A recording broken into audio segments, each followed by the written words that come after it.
Hello everyone. आज के इस लेक्चर में हम कवर करने वाले हैं मैक्सिम्स ऑफ टीचिंग क्या होता है। ठीक है ना। इससे अब ये टॉपिक हमारा कहाँ से उठ के आया कि जैसे देखो हमने एक सीरीज स्टार्ट की है ना, टॉप 250 MCQ जो हम कर रहे हैं ना टीचिंग एप्टीट्यूड के। उसमें जैसे जैसे हमें जो टॉपिक लगता जा रहा है कि जिससे ज़्यादा क्वेश्चंस पूछे गए हैं ना, या जो टॉपिक्स आने लायक है कि एग्जाम में आने की संभावना है उसकी, तो उसको हम डिस्कस करते जा रहे हैं, है ना। तो जैसे कि हमने पहला वाला जो लेक्चर लिया था, पार्ट 1 लिया था ना हमने, फर्स्ट पार्ट लिया था, तो उसमें हमें पता चला था कि जो ब्लूम के डोमेन थे ना, ब्लूम के डोमेन जो थे, ब्लूम ने जो डोमेन दिए थे कौन से, एक कॉग्निटिव दिया था, एक अफेक्टिव दिया था और साइकोमोटर, ये 3 डोमेन दिए थे। तो उससे क्वेश्चन पूछे गए थे हमारे पहले पार्ट में। तो हमने उसके बाद जस्ट फर्स्ट पार्ट के बाद हमने वो डोमेन क्लियर कर लिए। अब हमने जब कल किया ना, कल हमने सेकंड जो पार्ट कवर किया था किसका, MCQ के 20 क्वेश्चन जो हमने किए थे उसमें क्लास में। तो उसमें हमें क्या दिखा था कि मैक्सिम्स ऑफ टीचिंग से क्वेश्चन पूछे गए थे, है ना। तो इसको भी कवर कर लेते हैं यहाँ पे। उसके बाद पार्ट थर्ड लाएंगे इस काम, है ना। तो स्टार्ट करते हैं हम फर्स्ट से, मैक्सिम्स ऑफ टीचिंग में कि सिंपल टू कॉम्प्लेक्स क्या होता है। सिंपल टू कॉम्प्लेक्स, मान लीजिए कोई भी टीचर क्लास में पढ़ा रहा है, बच्चों को पढ़ा रहा है, तो सबसे पहले वो क्या चीज़ सिखाएगा बच्चों को, सबसे पहले वो सिंपल चीज़ें तो सिखाएगा। सबसे पहले वो सिंपलीफाई करेगा ना, उस चीज़ को सिंपल तरीके से सिखाएगा, उसके बाद वो कॉम्प्लेक्स की तरफ शिफ्ट करेगा। पहले सिंपल चीज़ों को सिखाएगा, उसके बाद कॉम्प्लेक्स पे। थोड़ा सा इसको पढ़ लेते हैं, नहीं क्या दे रखा है इसमें कि teacher should start with simple things, वो सिंपल थिंग्स से स्टार्ट करेगा एंड आइडिया को, and these can be done with day to day example, day to day example से रिलेट करेगा वो इफ पॉसिबल हो, है ना। और देन ग्रेजुअली वो टीचर मूव करेगा toward the concept and technical term, उसके बाद वो टेक्निकल टर्म की तरफ शिफ्ट करेगा। This create interest among learner to acquire new knowledge, तब लर्नर जो सीखने के लिए प्रेरित होंगे, जब सीखने के लिए लर्नर जो वो आगे बढ़ने की कोशिश करेंगे, जब उसको सिंपल चीज़ें सिखाई जा रही हैं उसको, उसके बाद कॉम्प्लेक्स चीज़ों को बताया जा रहा है, होगी तो उससे रिलेटेड ना। और टेक्निकल टर्म को भी जब बताएगा कब, जब उसने उसके बारे में बेसिक चीज़ें दे, सिंपलेस्ट टू कॉम्प्लेक्स मतलब जो बेसिक चीज़ें पहले बता देगा ना वो उस चीज़ के बारे में। This is helpful in better retention, ये रिटेंशन क्षमता, रिटेंशन का मतलब क्या होता है, याद रखने में जो हमें एक तरीके से आसानी रहेगी इससे, है नहीं। तो सिंपल टू कॉम्प्लेक्स का मीनिंग ये होता है। दूसरा आते हैं नोन टू अननोन, पहले वो नोन फैक्ट को बताएगा, उसके बाद अननोन चीज़ों को क्लैरिफाई करेगा। जैसे कि अगर हम इसको बोलें तो इसको बोल सकते हैं हम ना, टेंगिबल, टेंगिबल टू इंटेंगिबल, इंटेंगिबल बोल सकते हैं ना। टेंगिबल टू टेंगिबल से मतलब क्या हो गया, जो चीज़ें दिखती हैं एक तरीके से उन चीज़ों के बारे में बताएगा, उसके बाद इंटेंगिबल उस चीज़, उसके बाद वो इमेजिनेशन की तरफ शिफ्ट करेगा, उसके बाद वो इमेजिनेशन की तरफ शिफ्ट करेगा, है नहीं। तो इसमें पढ़ लेते हैं इसमें क्या दे रखा है कि this is related to first maxims, retention is always better.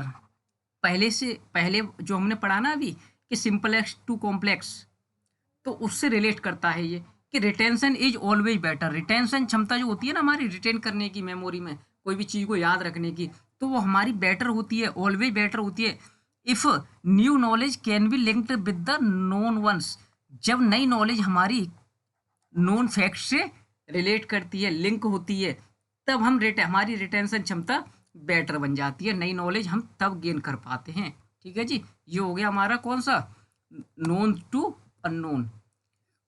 उसके बाद आते हैं सीन टू अनसीन, कि सीन टू अनसीन का मतलब क्या होगा, student should be imparted knowledge about the present and they can understand the past and future।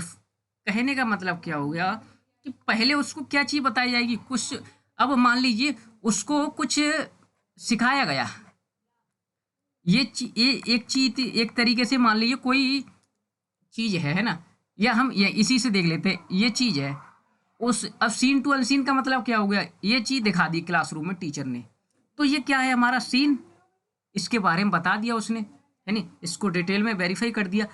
अब इसके पास्ट में क्या था, कैसे बनी ये, कैसे क्या था, और फ्यूचर में कि इसका काम क्या है, वो सारी चीज़ों को वो यहाँ पे वेरीफाई कर देगा, है नहीं। तो सीन टू अनसीन में ये होता है कि पहले प्रेजेंट करेंगे हम उस चीज़ को, प्रेजेंट करने के बाद उसकी पास्ट और फ्यूचर के बेटर के बारे में बात करेंगे उसके। फोर्थ पे आते हैं कंक्रीट टू अब्स्ट्रैक्ट।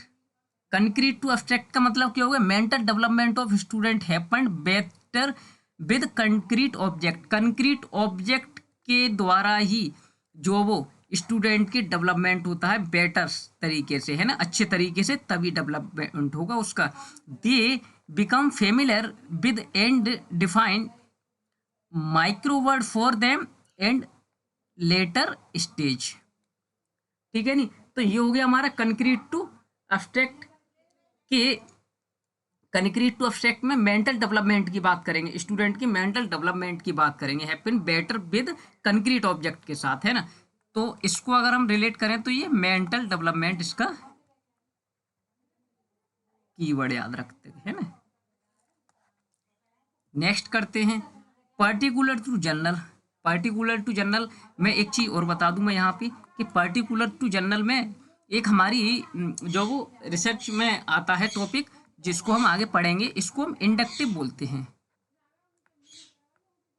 इंडक्टिव में पर्टिकुलर टू जनरल ही जाते हैं हम कि student should be presented with example first. पहले वो एग्जाम्पल देगा। एग्जाम्पल कैसे देगा कि 2 × 2 = 4 होता है। ये इसने क्या दे दिया, एग्जाम्पल दे दिया। उसके बाद एंड जनरल लॉ दे दिया जाता है उसके बारे में, है ना। And their derivation can be explain to them, experiment and demonstration serve this purpose.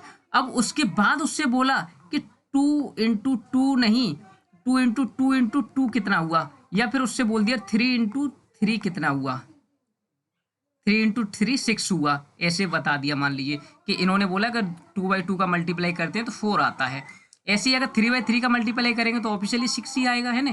तो एक तरीके से ये हमारा पर्टिकुलर टू जनरल बोलता है लो। अब होल टू पार्ट की देखो, ये पूछा था ना, उसमें आया था, हमने जब MCQ किए थे ना दूसरे क्लास में, तो उसमें होल टू पार्ट का आ गया था उसमें कि होल टू पार्ट में क्या होता है। तो होल टू पार्ट में gestalt psychologist have prove, gestalt psychologist थे ना, उन्होंने प्रूव किया है कि that we first see the whole object. पहले हमने, अब मान लीजिए ये बनाता हूं मैं, जैसे भी बनाता हूं आप इसको देखना, है ना। ये मैंने साइकिल बना दिया एक, ये इसका बैठने का हो गया और ये इसका पकड़ने के लिए हैंडल हो गया, ठीक है। जैसी भी बनी है भाई, इसको जो है वो देख लीजिए, और इसके लिए यहाँ पे पैडल बना देते हैं जैसा भी है। अब होल टू पार्ट में क्या है, पहले तो उसने ये साइकिल दिखा दिया टीचर ने, एक तरीके से जिस भी चीज़ के बारे में वो बता रहा है तो उस चीज़ को शो कर दिया उसने, तो ये तो हो गया हमारा होल। अब उसके बाद ये उसके पहियों को वेरीफाई करेगा, उसके पहियों के बारे में डिटेल देगा, उसके पैडल के बारे में, उसके कैरियर के बारे में, उसकी गद्दी के बारे में डिटेल देगा। तो ये होता है हमारा होल टू पार्ट, ठीक है ना। कि फर्स्ट परसीव ट्री, पहले हमने एक ट्री देखा एंड इट्स ट्रंक देखे, उसकी ब्रांचेस देखी हमने, उसकी लीव्स देखी उसकी, है ना।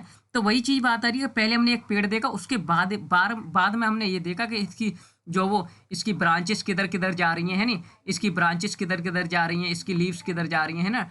ये सारी चीज़ों को, पत्तियों को हमने देखा, तो ये होल टू पार्ट होता है हमारा। अब इनडेफिनेट टू डेफिनेट का मतलब क्या होता है। इनडेफिनेट टू डेफिनेट में अगर हम देखें तो टीचर शुड हेल्प करता है ट्रांसफॉर्म करना इनडेफिनेट नॉलेज को इनटू डेफिनेट नॉलेज में। वंस एम टू क्लैरिफाई करता है डाउट्स को, स्टूडेंट को डाउट को एक तरीके से क्लैरिफाई करता है। इनडेफिनेट टू डेफिनेट की अननोन चीज़ों से एक तरीके से नोन चीज़ों की तरफ जा रहा है ना। इनडेफिनेट नॉलेज से डेफिनेट नॉलेज की तरफ जा रहा है, क्लैरिफाई कर रहा है क्या, वो डाउट्स को। इसमें यहाँ से क्लियर हो रहा होगा ना, क्लैरिफाई करना डाउट्स को, स्टूडेंट के डाउट्स को क्लैरिफाई करना, ठीक है जी। नेक्स्ट पे शिफ्ट करते हैं साइकोलॉजिकल टू लॉजिकल। अब ड्यूरिंग इनिशियल स्टेज में psychological order is more important. सबसे पहले हमारा साइकोलॉजिकल ऑर्डर की तरफ से स्टार्ट करते हैं हमने, मेंटल एक तरीके से, है ना, अपने दिमागी चीज़ों से। अब उसके बाद where for growing up learner, उसी हिसाब से उसके बाद ही तो लर्नर ग्रो करना स्टार्ट करते हैं। उसके बाद लॉजिकल ऑर्डर इज इम्पॉर्टेंट, उसके बाद वो लॉजिकली उस चीज़ों को करने का शुरू करते हैं कि पहले साइकोलॉजिकल तरीके से उसके बारे में सोच लेंगे, उसके बाद लॉजिकली वो उस काम को करना स्टार्ट कर देंगे। उसके बाद analysis to synthesis, analysis to synthesis भी मैंने बता दिया था आपको। एनालिसिस टू सिंथेसिस में मतलब क्या होगा कि initially the student have little और वेग knowledge about the topic, topic के बारे में वेग नॉलेज है, एक तरीके से उनको गलत नॉलेज है किसी को, है ना। तो एनालिसिस का मतलब क्या हो गया कि उन प्रॉब्लम्स को डिवाइड कर देंगे हम छोटे छोटे पार्ट में। एक ये हमारी प्रॉब्लम है, इसको छोटे छोटे पार्ट में हमने जो वो डिवाइड कर दिया, तो नॉलेज एक तरीके से वो आसान बन जाएगी, है ना। वो आसान तरीके से हम समझा सकते हैं, तो उसको हमने पार्ट में तोड़ दिया, तो ये हो गया हमारा एनालिसिस। ये भी आया था जब हमने सेकंड पॉइंट जो हमने एमसीक्यू किए थे ना सेकंड पार्ट में टॉप 250 वाले में, उसमें ये आया था ये भी, तो इसलिए मैंने पूरा ही कंसेप्ट उठा के यहाँ पे पढ़ा दिया आपको। अब सिंथेसिस में क्या हो गया, understand the connecting the knowledge acquiring through analysis the part, जो पार्ट में हमने एनालिसिस की थी, जो जो चीज़ों को हमने प्रॉब्लम्स को एनालिसिस किया था, उनको कनेक्ट करना, एक दूसरे से कनेक्ट करना, एनालिसिस थ्रू पार्ट, तब हम उस कंक्लूजन की ओर जाते हैं। Teacher should use analytic to synthetic method, teacher भी हमेशा एनालिटिक टू सिंथेटिक मेथड को यूज करता है पढ़ाने में। अब फॉलो नेचर का मतलब क्या होगा, इसका मतलब सिंपली रेगुलेट करना एजुकेशन को, pupils according to his nature, nature के हिसाब से जो वो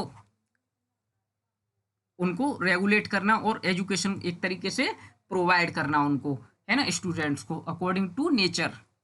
ट्रेनिंग ऑफ सेंसेस की मतलब क्या हो गया कि ट्रेनिंग ऑफ सेंसेस का मतलब टाइप ऑफ सेंस, जैसे कि साइट, हियरिंग, टेस्ट, ये क्या है, सेंसेस की है ना, सेंसेस से ही तो हम इस चीज़ का पता लगाते हैं। अच्छा स्मेल हो गया, ये सारी चीज़ें क्या होती हैं, ये इससे ही तो रिलेट करेगी।